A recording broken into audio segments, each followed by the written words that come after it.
Hey guys, this is Nick here, and welcome to part 9 of What If Dale Survived the Remake. Now, the last episode, we covered Merle's untimely demise at the hands of Michonne, saving the likes of Glenn and Dale from certain doom, or interrogation by the hands of the governor, like Glenn and Maggie unfortunately had to go through. But, with Michonne's interference, and the knowledge of Andrea being alive, Dale ventured to Woodbury to confront the governor and get Andrea back. And that's where we resume. The governor confronts Dale at the gates of Woodbury, and Dale, instantly, after being questioned as to why he's here and what he wants, the governor not really seeming to deem too much of a threat from an old man just by himself. Still weary about what happened to Merle, Tim, Crowley, Gargiulio, and the fact that Michonne is gone and everything, when Dale gets into the trunk of his car and throws in front of him, kind of, hardly because it have some weight to it, the dead body of Merle Dixon, and says that he has not come here to fight, but he wishes for Andrea to be returned to him and the group that he resides with.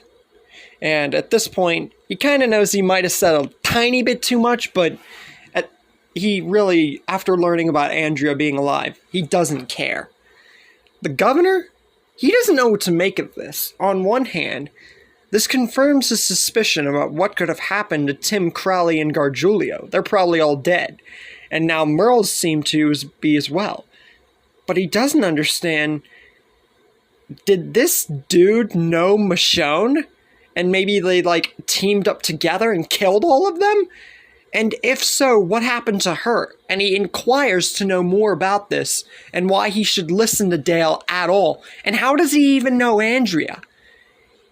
Dale simply tells the governor the truth, that none of these people were his doing, and he and his people that he is with did not know Michonne, but he knows that Andrea did.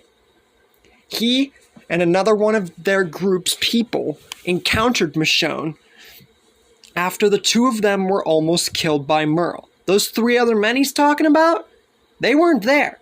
So clearly, Michonne killed them too, even though, Gargiulio got killed by Merle.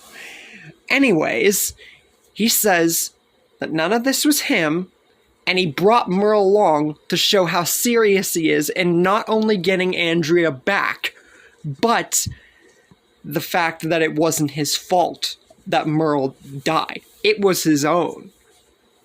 And he says seriously that he has not come here to kill anybody, and he wishes not to. All he wants is to be reunited with the person that he cares most in this world about. Certainly the governor being a handy person in ruling a community or taking care of a community, he can understand about care. The governor, he's listened well to Dale. Because remember, this is soft governor. Even though he was still a bit crazy, he wasn't mad and unpredictable like the governor we know and love. So he listens to Dale. And he doesn't sense any kind of threat, hostility, or tricks from him. Because, honestly, he knew that this guy wouldn't have the ability to kill Merle or any of them regardless. And he was trying to seek out some kind of lie. And he should still like to know where Michonne is and what this other group is. But, seeming no need of it and sensing no immediate source of urge to do so, he decides, you know what? If these two want to reunite, he cares about Andrea this much, why the frick not? And Andrea soon comes out to the streets. And she is dead, set, surprised, shocked, sad, happy, all of the above, to see, standing at the gates, Dale. The person whom she did not see since she wisely told him to leave that very night at the farm. The two have a very tearful and happy reunion, And Dale would be very, very happy to see that Andrea, in turn, Michonne told the truth, and she actually was alive. And it's clear that this leader did not do anything to hurt her. But someone's about to get hurt. Because right at this moment, unbeknownst to everybody, the governor is pulled from behind as to where he is, with a knife straight to his throat, telling him to turn around and face him slowly. The governor does so, but it's not whom you'd expect, or at least those of you who wouldn't have paid attention to the key context clue in the last episode. Daryl Dixon faces the governor on his perch from where he's standing, unbeknownst to most of the group at this point around this part, because this was very happening in the moment. So Daryl approaching like this, who knows what's going to happen now? Meanwhile, at the prison, Tyrese's group finally makes their appearance in the same way that they do in canon, because this would be around that time where we see them.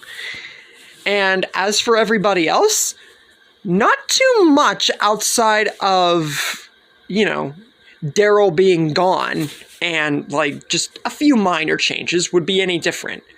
But Rick, instead of being crazy because Lori's alive, is now thinking about whether or not he wants to go to this town and try and see if Daryl and Dale and in turn Daryl are okay, because it's been some time since Daryl left out, and since Glenn and now Michonne came to the prison in the first place and told him of the events. And he's wanting to probably go, especially considering that Andrea is alive, presumably to him, because they don't know that yet. Lori, having fully made a better status with their relationship after the pregnancy, and Rick finally making, in turn, things better off, especially with the fact that Shane was not killed the way he was, and Lori did not have such an outright insignificant approach towards it, it means that whenever Rick confronts everyone in the group about wanting to go and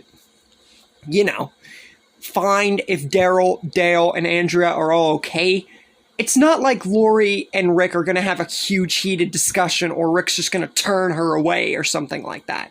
Basically, what if Lori survived, and afterwards, in a nutshell, because really, every story that's come down to it has come down with Rick and Lori getting along, because only if it calls for it. If Lori's destined to die, then I'm not going to, push her away from that, justifiable death. But just before they're about to go, Beth comes out of one of the cell blocks, or one of the parts of the prison, looking very depressed. Maggie in turn asks, "What's wrong?"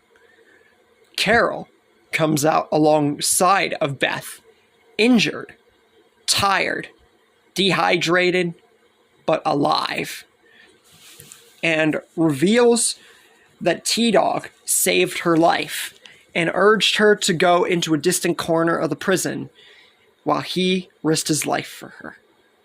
Herschel and everybody else, even though they did see T-Dog's remains, obviously, and they did in canon, they still lament the loss of T-Dog, even though they really didn't in general. At least Glenn and a few others did. I'm just saying in general. But anyways, Herschel would ask Beth once again, "What's wrong?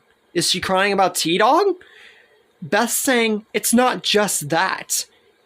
It's the fact that she's happy that Carol's alive, but not only sad that T-Dog's dead, but the fact that whenever she and Jimmy, because remember, he's alive here, when they were going and searching around for them, Carol and T-Dog and anyone else, they were close to finding them. And whenever they were getting close to where Carol was, a few walkers got in the way, and Jimmy, unfortunately, fought them off and died. So basically, Jimmy pulled a T-Dog, except it was more unjust because the walkers basically swarmed him. Maggie comforts her sister and says that, well, now that they've lost 3, between the last few days. They now just have more people to grieve, but she comforts her sister and is very sad to hear that. Because this time, Jimmy and Beth would have gotten closer. Carol feels really guilty for this because she feels like now 2 people have died for her. And she feels like she doesn't deserve it. But no one blames Carol. Because, you know, it was the prisoner's fault, not hers. Carl then approaches from another part of the prison and states to Rick and everybody else, the Tyrese's group, who obviously I don't know yet, has approached the prison, talking to them and basically, you know, meeting them like they do. Except this time, Rick is actually present because he's not crazy. And like some of my other stories, since that whole thing is not going to imply here, Rick being crazy and driving them away, that means that Tyrese's group is going to join the fold.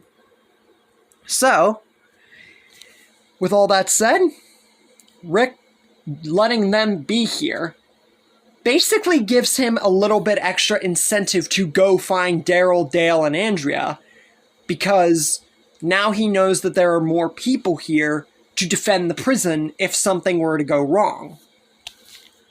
So, with all that said, there is one teeny tiny problem. Even though 2 of their people have already gone out alone, him going out alone, it doesn't seem right, but it also doesn't seem right to bring more people. At this point, it's kind of a stalemate about whether or not to bring more people or to risk himself. But Lori says, you know what? More people is more safe. And if there is trouble going on at that town, going alone, it's better to just bring more people to basically safeguard the entire operation of bringing them back.